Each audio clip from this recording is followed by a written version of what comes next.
Hello नमस्कार, मी प्रतिभा तुम्हा सर्वांचं आपल्या यूट्यूब चॅनलमध्ये खूप खूप मनापासून स्वागत करते। तर मित्रांनो, आज आपण अशा प्रकारचा ब्लाऊज बघा, ज्या ब्लाऊजवरती वर्क आहे, पाठीमागच्या बाजूला वर्क आहे किंवा बाहीवरती वर्क आहे, तर हा ब्लाऊज कसा कट करायचा। आता इथे पाठीमागचा भाग कसा घ्यायचा, पुढचा भाग कसा घ्यायचा आणि यात कटोरी ब्लाऊज कसा कट करायचा, हे सगळं आपण सविस्तरपणे पाहणार आहोत। तर आता इथं गळा बघू शकताय, 7.5 पर्यंत गळा येतोय। तर कसा स्टिच करायचा हे व्यवस्थित पाहणार आहोत। त्यासाठी व्हिडिओ तुम्हाला शेवटपर्यंत पाहायचा आहे, व्हिडिओ कुठेही स्किप करू नका।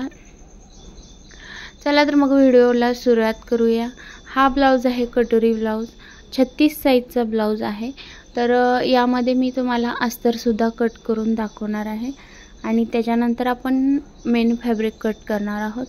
त्याचं व्यवस्थित टाकायचं कसा ब्लाऊज, हा घडी कशी टाकायची हे पाहायचं आहे आपल्याला।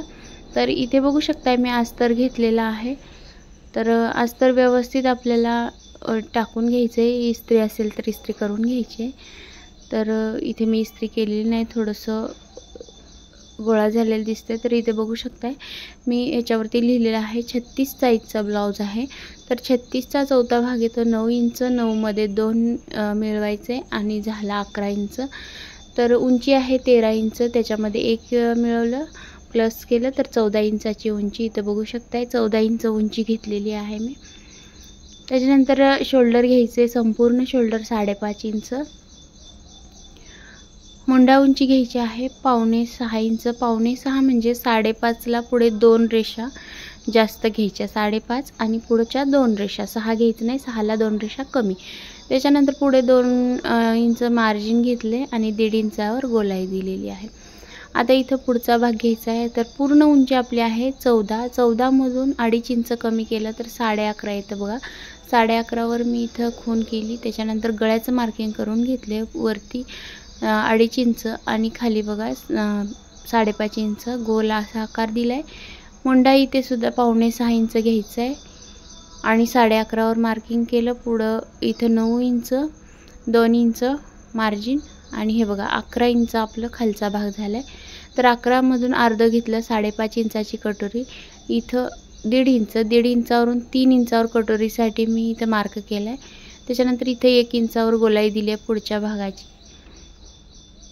हे बघा इथे 1 इंच वर घ्यायचे कटोरीसाठी आपल्याला आणि असा कटोरीचा छान असा गोल असा आकार इथे देऊन घेतलेला आहे।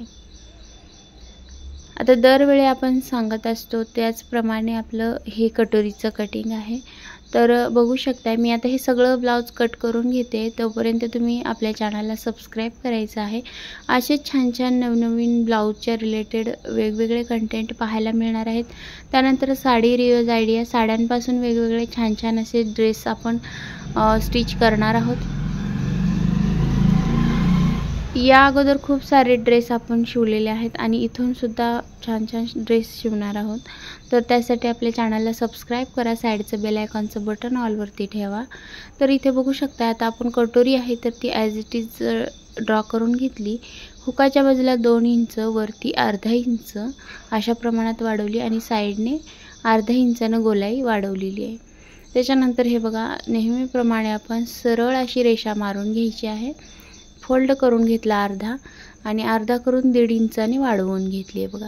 आता 1.5 इंचाने वाढवून घेतली आणि खाली दोन्ही जॉईंट व्यवस्थित असे जॉईंट केले आणि कटोरी सुद्धा ही कट करून घ्यायची आहे अशा प्रकारे। आता कटोरीचा मध्य आला किंवा नाही हे कसं कळणार, तर त्यासाठी आपल्याला काय करायचे, सिंपल कटोरी हे बघा अशा प्रकारे फोल्ड करून घ्यायची आहे, हे बघा, आणि एक्स्ट्राचा जो भाग आहे तर तो कट करून घ्यायचा आहे। यामुळे कटोरीचा मध्य बरोबर येऊन जातो। हे बघा अशा प्रकारे कट करून घेतली। आता राहिला आता क्रॉसपट्टी लगेच कट करून घ्यायची आहे आपल्याला। तर क्रॉसपट्टी 3.5 इंच आणि 3 इंचाची नेहमीप्रमाणे काढत असतो आणि हे बघा अशी तिरपी क्रॉसपट्टी असते। हुकाच्या बाजूला 3.5 इंच आणि फिटिंगच्या बाजूला 3 इंच म्हणजे अर्धा इंच आपण कटिंगमध्ये स्टिचिंगमध्ये जाणार आहे। त्याच्यानंतर लांब बाही घेणार आहे मी। आता इथं बाही जी आहे तर ती मी 9 इंच उंची आणि 1 इंच म्हणजे 10 इंचाची उंची आता इथे मी काढून घेते एक्स्ट्रा, परंतु ती आपले जे माप आहे ब्लाउज आहे मेन फॅब्रिकचं त्याच्यावरती किती बसते त्यावर अवलंबून नंतर कट करणार आहोत। तर 3 इंच कॅप हाईट घेतली आणि तिरपी रेषा मारून गोल असा आकार देऊन घेतलेला आहे। तिरपी रेषा किती मारली तर मुंड्याची जेवढी गोलाई आहे तेवढं तिरपी रेषा मारून घ्यायची आहे। 7 ते 7.25 आलेली होती। ही झाली बाही कटिंग। तर हा आपला ब्लाउज कट झालेला आहे। याच्यानंतर आता आपलं मेन जे ब्लाउज आहे मेन फॅब्रिक तर ते आपण ठेवून घेणार आहोत।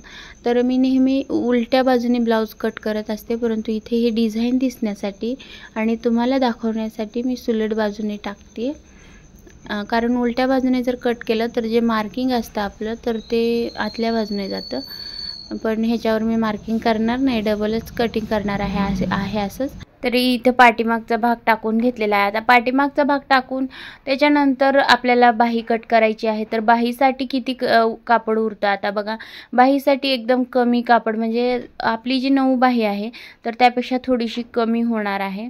तर आता नाविलाज आहे, ॲडजस्ट करावं लागते। आता इथे बघू शकता गळा खूप मोठा आहे, तर हा गळा छोटा करून कसा शिवायचा हे पुढच्या व्हिडिओमध्ये मी तुम्हाला दाखवणार आहे।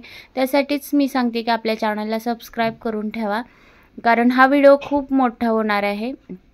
तर इथे बघू शकताय आणि दोन्ही बाजूचे जे हे आता डिझाइन आहे कोयरी आहे तर ती एकावर एक व्यवस्थित घेतलेली आहे आणि इथे बाही कट करून घेते मी अस्तरची बाही ठेवून। आता जेवढी बाही बसेल तेवढीच बाही आपण स्टिच करणार आहोत, तर ते सुद्धा स्टिचिंगच्या व्हिडिओमध्ये दाखवणार आहे। सध्या मी फक्त कटिंग करून घेतलेली आहे, तर जवळजवळ 1 इंचाने बाही कमी होणार आहे आपली। तर अशा प्रकारे आपल्याला करावंच लागतं, नाविलाज असतो, कारण ज्या वेळेला वर्कचा ब्लाऊज येतो त्यावेळेला असंच होतं आणि काही ठिकाणी जर असतं ना ब्लाऊज जास्तीचं येतं तर त्यावेळेला काहीच अडचण नाही। आणि आता आपण खालच्या बाजूने हे जे काठ आहे तर ते लावू शकलो असतं, परंतु हे काठ जे आहे तर त्यात काहीच उपयोग नाही, सगळं त्याच्यामध्ये असे होल आहेत आणि दोरे निघालेले आहेत, त्यामुळे हे लावून ब्लाऊजचा खराबा करण्यापेक्षा ते मी साईडला ठेवून दिलेलं आहे। आता ह्या उरलेल्या कपड्यामध्ये कटोरीच्या साईडचा पार्ट, कटोरीचा पार्ट आणि आपले जे क्रॉसपट्टी आहे बेल्ट तर ते हे तिन्ही व्यवस्थितपणे बसवायचं आहे आणि त्याच्यानंतर उरलेल्यामध्ये आपण पुढच्या भागासाठी आपल्याला गळ्यासाठी पट्ट्या काढून घ्यायच्या आहेत पुढचा भाग। तर हे बघा अशा प्रकारे पुढचा भाग मी व्यवस्थित बसवून घेते, बघते कुठल्या बाजूने कापड बसते आणि ॲडजस्टमेंट होते। तर हे बघा अशाच प्रकारे होते, तर हे सगळं कट करून घेते। तर बघू शकताय जर डिझाईनवाला ब्लाऊज आला तर अशा प्रकारे आपल्याला ॲडजस्ट करावं लागतं, तर त्यामुळेच मी तुम्हाला हा व्हिडिओ तुमच्याशी शेअर केलेला आहे। आणि यापुढे आता याच ब्लाऊजचा आपल्याला स्टिचिंगचा व्हिडिओ अपलोड करणार आहे। गळा कसा स्टिच करायचा किंवा कशा प्रकारे तो गळा कमी करायचा याचा व्हिडिओ मी अपलोड करणार आहे। तर मैत्रिणींनो, हा व्हिडिओ थोडा जरी हेल्पफुल वाटला असेल, थोडा जरी तुम्हाला मदत झाली असेल हा व्हिडिओ बघून, तर व्हिडिओला लाईक करा आणि जास्तीत जास्त मैत्रिणींपर्यंत शेअर करा। तर चला तर मग भेटूया अशाच एका छानशा व्हिडिओमध्ये। संपूर्ण व्हिडिओ पाहिलात त्याबद्दल तुम्हा सर्वांचे खूप खूप मनापासून धन्यवाद। इथे मी पट्ट्या काढून घेते आणि आपण संपूर्ण ब्लाऊज हा कट करून घेतलेला आहे। पुढच्या व्हिडिओमध्ये आता आपण भेटणार आहोत। Thank you.